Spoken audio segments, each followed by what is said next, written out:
बिस्मिल्लाहिर्रहमानिर्रहीम। एक इंतहाई अहम जो अपडेट लेकर आए हैं सियालकोट खारिया मोटरवे के हवाले से। ये सामने आप मंज़र देख रहे हैं, यानी ये अभी बाइक जो आ रही है वो बिस्मिल्लाह मोड़ की तरफ से आ रही है। तो अब होगा ये बिस्मिल्लाह मोड़ की तरफ से ये जो रोड आ रही है और जा रही है तो ये बंद हो जाएगी। ठीक है जी। तो ये जो सामने आप देख सकते हैं कि ये जो जीटी रोड की तरफ, ठीक है, मिट्टी डाली गई है और ये सामने जो इधर है यानी राइट साइड पर मोटरवे, ठीक है, ये मिल जाएंगी आपस में।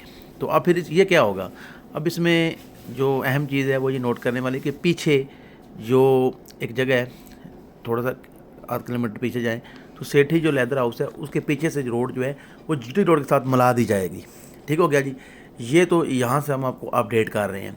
अब जो अगली अपडेट भी ये है जी, जैसा कि आप सामने ये वीडियो है इसमें देख सकते हैं, ये जो पुल है तो जीटी रोड के ऊपर से गुजरेगा और ये मतलब है कि जो लोग आएंगे, ठीक है जनाब, तो वो यहाँ से जीटी रोड की तरफ चले जाएंगे। अब इसमें ये हम अपडेट है कि मोटरवे यहाँ पर मुकम्मल हो जाएगी। ठीक है, इसको आगे ले जा का फ़िलहाल कोई इरादा नहीं है, मोटरवे जो काम है उनके मुताबिक।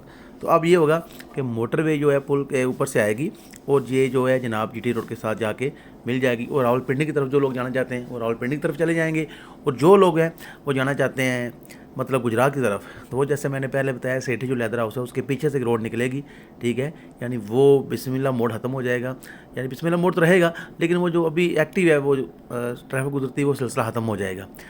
अच्छा, ये जो पुल है अभी गुजरा है जैसा कि आप देख सकते हैं, तो अब पुल के हवाले से क्या होगा, ये पुल है ये कहाँ निकलेगा। अब इस हवाले से हमें खबर मिली है, वो सदका ज़राए से मिली है कि ये जो अल नूर, ठीक है, ये जो मैरिज हॉल है सामने है, ठीक है, बिल्डिंग है, वो मतलब जो है इसमें आ जाएगी।